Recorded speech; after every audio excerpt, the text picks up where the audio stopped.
everyone. I am happy to introduce a proud RCI alumnus who graduated in 2012, a starting shooting guard on the senior basketball team that qualified for Ofs in 2012, and a quarterback for the football team.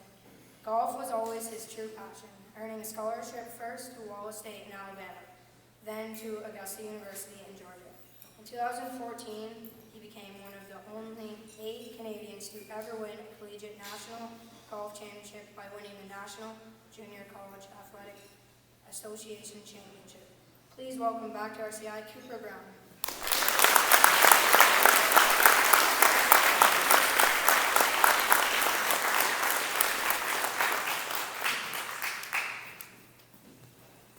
Good evening, everybody.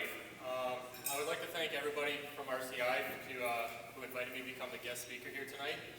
I remember sitting in those chairs in this gymnasium and looking up at the guest speakers and thinking, man, those guys are so cool.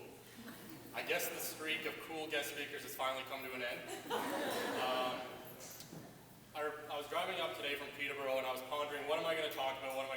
It's been a thought going through my head for the past couple weeks since Mr. Nowak invited me here. And as I sat in this room and I looked at all the coaches that I've had within my table, with all the tables through here, I just want to say, none of this is possible, this program, anything that happens at RCI without our teachers who volunteer their time to be our coaches.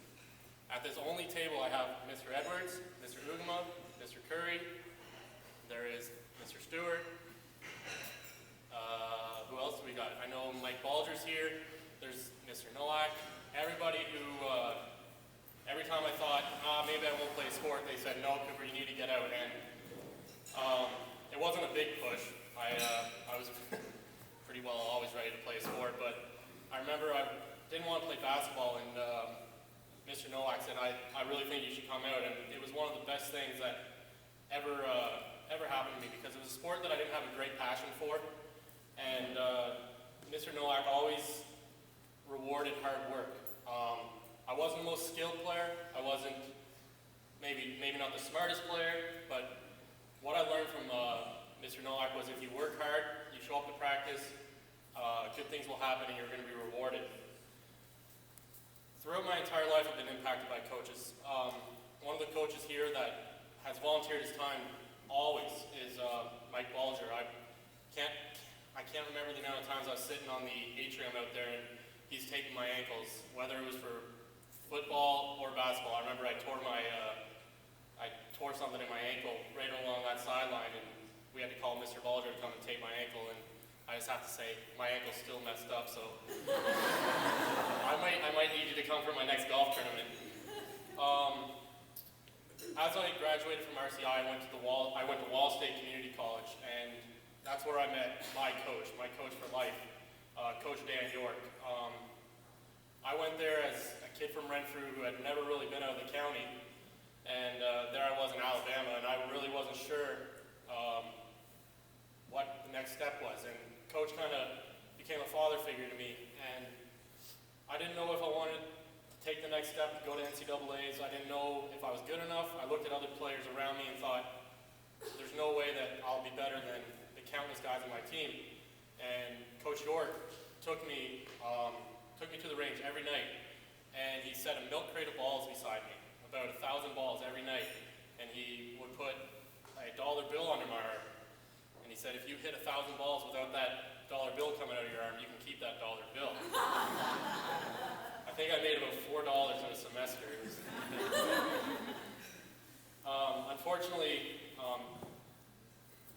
Coach passed away this year, and I didn't realize how much I would miss him. Quite often after a tournament, after I left Wallace State, I would text Coach and say, hey, I don't know what's going on here, and he would always have words of wisdom to help me get through it. And then about a week after he passed away, I played in the qualifying tournament to play on the Canadian Tour. And after the first day, I shot 82, and I was, I think, third from last, and I was in a pretty bad place. And I went to text Coach, and I realized there's not going to be an answer. And that's when I realized the importance of having a coach in your life. Whether it be a teacher that you have here, a life coach, a father, a mother, it doesn't matter. We need those people to lean back on, and that's the importance that sports gave to me. You always have role models, whether it's someone older or younger. I look at a person like Carter Jarrett, he's a role model to me. Watching what he does motivates me so that he'll never be as good as I am. He started getting pretty good and I was like, well, I guess I better get to the range. I would also just like to highlight some of the memories I made here at RCI. We mentioned the 2012 EOSA Championship. That's quite possibly, outside of winning a national championship, EOSA ranks definitely second.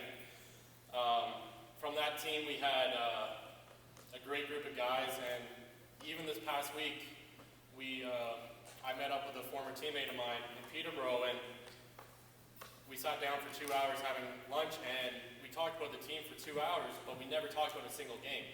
So that's also the beautiful thing about sports, is it doesn't matter really if you win or lose, it's just about the people and the experiences you have. I have teammates that live all over the world now, and I talk to them all the time, and it's never about what you're doing with your life, or do you remember when you made bogey on the 18th hole to lose? Yeah, thanks. It's always about, hey, do you remember when we did this or that or the other thing? And I think that's just where I've been so fortunate to continue my athletic career for so long. And the last thing I'd like to talk about is 3 words that I think could reminisce, or not reminisce, help the athletes in this room succeed in the future. It's 3 words that I read every single day, and it always holds near and dear to my heart. It's from Conor McGregor, who's one of my favorite athletes. It's improvise, adapt, and overcome. Whenever there's an obstacle in front of you, you just can't quit. I've been through countless injuries. I've been cut off of teams. I've been told you're not good enough to make it here. You're not from the city. You're from a small town of Renfrew. Well, I had to come up with different ways to get to where I wanted to be, and I still have to do things like that. So every day I have to improvise. Whether it be on the golf course or in life, you have to adapt when something comes your way. When I lost coach, I had to totally start to lean on different people for problems that I had, whether it was just on the golf course or in life, and then overcome. I always live by the words, you only become what you overcome. So if you feel like, hey, I don't know if I can do this, the more effort you put into it, the harder you work, the more you'll be. Anyways, thank you.